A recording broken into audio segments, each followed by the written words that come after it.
What's up, YouTube, boxing family? It is K Rod here. I am back with another good live stream for y'all today. Salute to the mighty LDBC. Also, on top of that, I want to upload the fight for Zaur Abdulwala versus Jorge Linares, if possible. Unfortunately, Mr. Linares he lost in a 12th round TKO or KO. Well, I would say it's a TKO stoppage, but I thought that was a bit of bullshit, in the 12th round. But Zaur Abdulwali beat him by knockout. Congratulations to him. So Jorge Linares, he unfortunately lost out in Russia, and yeah, I was finding that a bit surprising. But then on top of that, I wasn't expecting that. And I mean Jorge Linares, he's a dog. Every single one of his losses have ended in a whatchamacallit. They've ended in all knockouts at the end of the day. Well, except for Devin Haney. But yeah, I mean Jorge Linares, he's a beast, man. All credit to him. He's really, really talented, and I respect him a lot. And I like everything out of him, man. So I don't know what he's gonna do in the future, but I mean, if you hang it up, it's it's been one hell of a career. I'm pretty sure he just wants to try to get another world title at lightweight, in which I'm pretty sure he can because the lightweight division is actually semi weak. I mean, there's some killers at lightweight, but I mean that's yet to come to see what they're really about. But knowing that he lost to a common opponent, to Devin Haney, um, I mean that does set him back. But at the end of the day, he's a veteran, so people know who he is as a fighter. So I'm pretty sure Jorge Linares, if he wants to keep getting more paydays, he can easily go face guys by the likes of Frank Martin, Isaac Pitbull Cruz, Jose Valenzuela. Like, I mean, there's plenty of fucking fights that he can take, but it's like, he's not, he's not gonna be, like a gatekeeper for anybody. He's gonna be a really tough outing for a lot of guys. So I think honestly, knowing that it kind of showed that Ryan Garcia didn't want to fight him, and probably many other unknown lightweights that we haven't heard of yet didn't want any smoke with Jorge. It just shows how good of a fighter he still is at 36 years old. So yeah, I mean, congratulations to him, and that was a really good level performance. I thought Jorge was doing good throughout the fight. I mean, Zaur, he's not the best technically gifted boxer, but he's a really good pressure fighter. He has like the typical Soviet style Russian, walk you down type of style. So he did a good job. That was good, and I appreciated that out of Zaur because Zaur he's gotten a lot better from the Devin Haney loss, and you could tell that he's matured and grown into his body at 135. So I guess however much longer he can keep that up until he wants to go up to 140.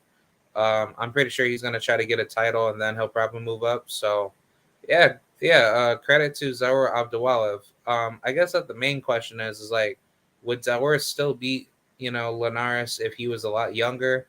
And I probably say no because it's like Zaur showed a lot of holes, like in his game.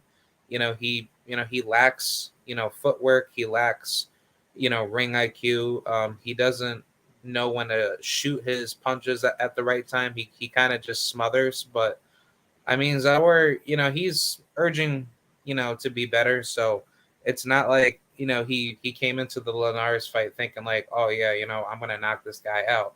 He actually had to like take his time, and that's what I like out of guys like him. He's quiet. He doesn't talk. He just focuses on his game, and let his hands do the talking. So yeah, that's really good by Zaur Abdulwalev. So, but I hope Jorge Linares comes back because there's plenty of big money fights that he can go for. I mean, obviously, I wouldn't want to see him in there with Javante Tank Davis, but that could be a fight in the future.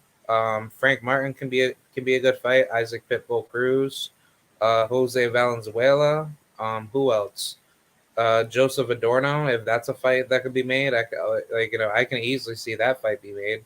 Jermaine Ortiz. That's a that's a damn good fight. So I mean, the doors are wide open for Jorge. He could easily just go out here and start beating up on younger level opposition, but those fights are going to be neck and neck 50-50 level fights. So yeah, so let's get right to it about Mr. Jaime Munguia or Munguia. Um, I did not like how Jaime looked like at the weigh-in. I thought he looked absolutely unhealthy. He did not look like himself at that fight, and I thought it was just that type of fight where Jaime looked like he was gonna die, and I don't understand what's up with Jaime's health. But I would say he looks completely drained for the fact that Munguia, he does not look like a true 160 pounder. He looks like he should be at 168 or 175. And I mean, that same argument can be thrown onto David Benavidez, because David Benavidez is saying to us, saying that, oh well, I can make 168. You guys just don't understand that, I can actually cut the weight easily and blah blah blah. And I truly disagree. Like I think David Benavidez, like his time is up to not be fighting at 168 anymore. But it's like he still tries to prove as if he could still force his weight down to 168, knowing that he's still growing. He's 25 years old, and in that same aspect with Jaime Munguia, it's like you guys are trying to force yourselves to a weight class that you can't make no more. See, now two scenarios could happen tonight. Either Jaime, he could look completely fine, but he's going to look absolutely sluggish, mega drained. He's not going to perform as great as many would think. Or two, Jaime, he could possibly die. And I say that very, very, just straight up to say that I truly believe that these are, the type of moments that we see out of fighters where fighters do not look good at the weigh-in, and they look absolutely garbage, in their fight. And I mean, the same can go with Miguel Berchelt, because Berchelt, know that he got knocked out by cheating Oscar Valpeds. Um, it kind of makes me think, like, when I saw Berchelt looking really bad, he looked extremely hurt. He didn't look he didn't look like he was made for 130 anymore.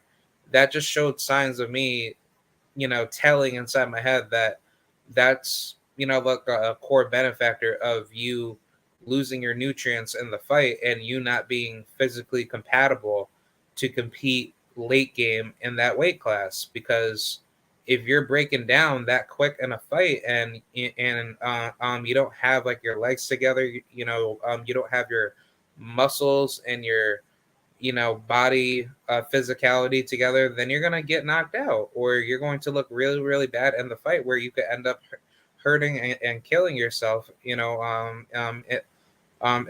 in a fight. So I just find this to be absolutely insane. I don't know why Golden Boy thinks that this is a brilliant idea to do, but if I was working with Jaime Munguia, I would tell Jaime to be like, dude, you got to move up and weight, man. You can't, stay at 160 no more. Forget all this bullshit of you saying like, oh, well, I'm just going to keep fighting title eliminator after title, eliminator. Nah, fuck that, man. You got to go straight for world titles. You got to, move up and weight. You got to fight at the weight that you're comfortable at.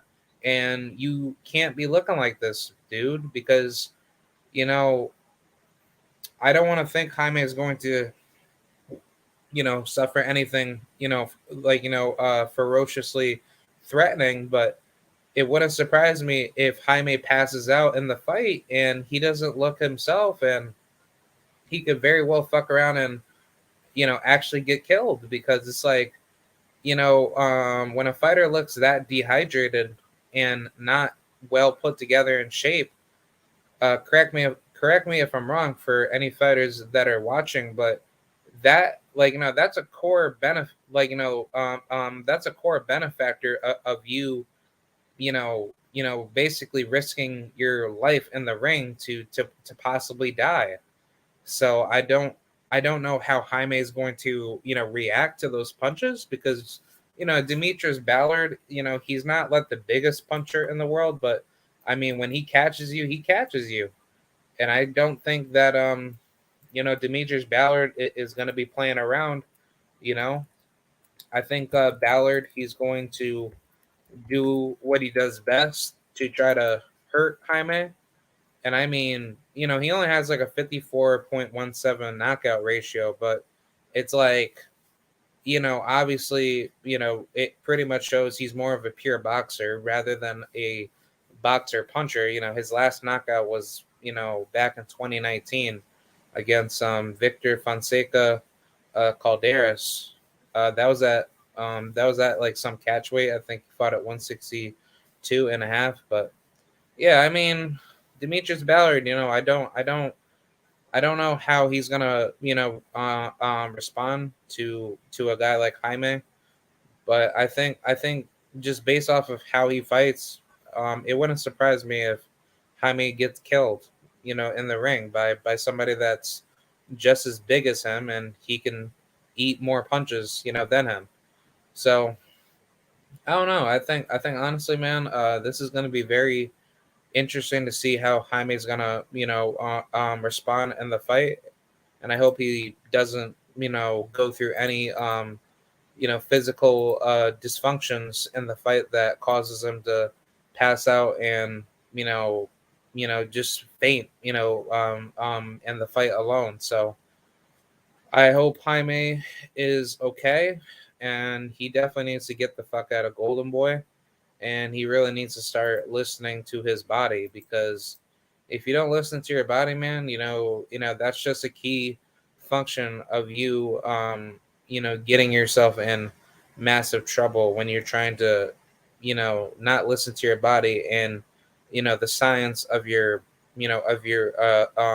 nutrition is fading away. So also on top of that, you have to understand like when you weight cut, you know, leading up to a fight or leading up to any combat sport match, you have to make sure that you're cutting it gradually. You can't just cut all of it all in 1 week and try to cram it together because that's what I can say a lot of fighters do because they try to, cut weight the week of a fight, but that doesn't make any sense. You should be on weight at least 2 weeks prior to the fight or at least a week prior, and then all you do is just basically just drink a lot of water.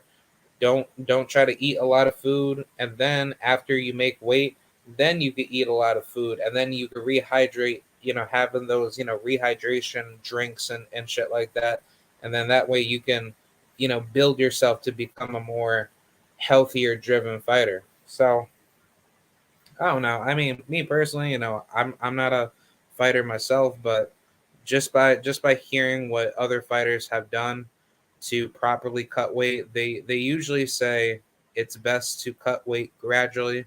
And I mean, shout out to Tay Jones because he had a live about this last night, and I brought up the fact that I used to wrestle in high school, and I went through the same motions in which I made some dumb decisions myself of not cutting weight properly, where I was trying to starve to try to make 220, in which I can make 220 if I had the proper discipline. But on top of that, I wasn't doing it the right way, where I wasn't getting all my fluids and getting all my nutrition. So that's what caused me to like pass out a couple times, and then my wrestling coach told me don't do that again, or else you get kicked off the team.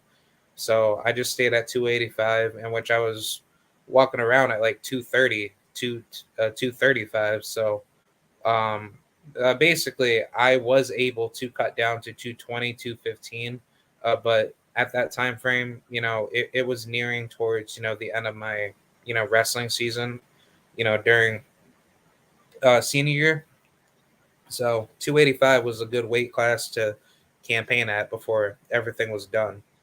But as of now, it's looking back at it because I'm well over 300 pounds. I think I'm like 330 or 335, but my natural weight, as a 6 foot, heavyweight, built person would usually be like, I'd say 215, 220. But I mean, for the actual certified height and weight for a 6 foot, built person, that's usually around 190 or at least 185. So you technically want to be above that because obviously as you get older you don't know how your body's going to grow, so you always want to have like a set weight to keep yourself together, so that way you could stay healthy and not drain all your muscles and all your fluids and nutrients inside your body. So I mean,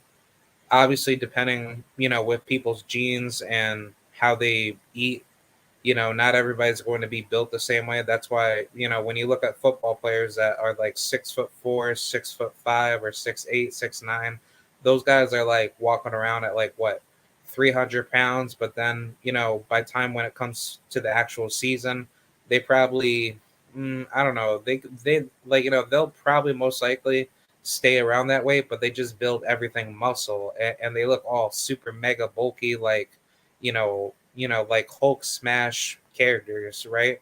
So, I mean, obviously that's not healthy to keep that weight after you're like, after you're done with football. But obviously for those guys that do play those bigger, heavily body positions like linemen, fullbacks, and all those type of positions, though those guys are having to go through a lot more, muscle and physical build to make sure that they're ready to face contact on the field. But for boxing, obviously you have to make sure that you're cutting weight to make the fight weight, and then when you rehydrate, then you're ready for fight night, and then you look a lot bigger than for what your actual weight is. Because when I was wrestling back in high school, just because I made weight on the same day of the match, that still didn't mean that I actually had to rehydrate, because you still have to consider that your water weight is actually at least, I'd say, about 5 to 10 pounds from your actual weight. So you're actually carrying mostly the water weight inside your body. And then when you cut off the water weight and then put in the actual muscle weight in to rehydrate and re-stimulate your nutrients, then that's what makes you more healthier coming into the match. Versus in Jaime's case, he's coming into the match unhealthy because he's taking all of his nutrients away, and he's forcing his body to go to a weight class that he's not able to make. So I mean, Jaime is basically playing like a catch 22 principle, of which he's screwing his body over and he could very well get himself hurt. So I mean, at the end of the day, it's like, like, what can we really say? I mean, if Jaime does fuck around and actually gets, hurt in the fight, and he just breaks down and then he starts, showing signs of him just, being fainting or being fainted, and he could very well pass away from the match. That's something that could definitely happen, man. I mean, even in the last fight against Gabe Rosado, he didn't look, he didn't look the best, but he looked like he was super drained, by the second half of the fight, and he just didn't look built, like his whole frame, his whole body just showed that he was not ready to be, to be fit for that fight. And then on top of that, if we look at, all the other fights prior to the Gabe Rosado fight, he still didn't look healthy coming into the fight. So I would say for Jaime's case, he needs to move up in weight. Obviously, we can't really tell what the future is next for him. I think what Golden Boy's trying to do for him is that they're trying to wait until Andre leaves, 168. And yeah, or Andre leaves 160, and then Jaime can go up, get that WBO belt, and then he can just move on and maybe try to unify and then move up. But honestly, like, I don't like that move. I think Jaime is making a stupid decision doing that. But Me personally, I think Jaime just to move, like, he needs to move up to 168 and just campaign there, because obviously there's a lot of smoke that's about to build up in that division, but at least get your bearings up, and at least be next in line to face for that WBO title, because that's obviously what Jaime is going for. But I just don't think Jaime needs to be waiting. He needs to go for it now. Just because you are 38 and does not mean that you're going to be let the best in your division when all the best competition leaves. So I think that's what Jaime is trying to do. He's trying to basically avoid all the toughest fights, and he's trying to use up the same blueprint as Canelo did to try to go for easier fights that can solidify him for a world title. But salute to you, Jay Ramirez. You said Linares lost clearly. Um, I don't know. I mean, honestly, that fight was a little bit neck and neck. I probably would say if you want to give like a 7 rounds to 5 type of fight for Mr. Zawar Abdulwalev, that does make a lot of sense, knowing that he did get the knockdown leading up to the knockout against Jorge Linares. So I don't know, like me personally, like I thought Jorge did enough to make the fight competitive, but on my scorecards, I had it all tied up until by the 12th round. Obviously, Zawar definitely picked it up, and he did his thing. So yeah, so I don't know. I think honestly, it was just due to age, and Jorge Linares. He's not the same fighter, and he's just not built the same way. I had Abdulwala winning, even he didn't stop Linares. Yeah, yeah, yeah. I definitely agree. But on top of that, I just thought that leading up to that TKO, Abdulwala didn't show enough separation in that fight. So, okay. I mean, yeah. I'm a Devin Haney fanboy, and Devin has pillow fisted hands. All right. I'm gonna get up out of here. But I mean, hey, look, if you want, I am more than welcome to debate you if you want to talk about Mr. Devin Haney's pillow fisted hands. Because I guarantee you, Devin does not have pillow fisted hands, because if he did, why didn't Jorge Linares knock him out? And why didn't all like why didn't any other person in the lightweight division that has been avoiding Devin ever take a fight with him? So I mean, if you can answer that question for me to say that Devin has pillow fisted hands and he's susceptible to get knocked out, please explain that to me. But I'll just wait for you if you can make a proper argument. But if not, I'm gonna get up out of here.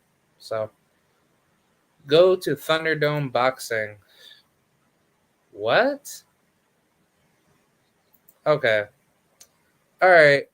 So I don't think you want to actually, come in here to the panel and actually talk, but I'm gonna get up out of here.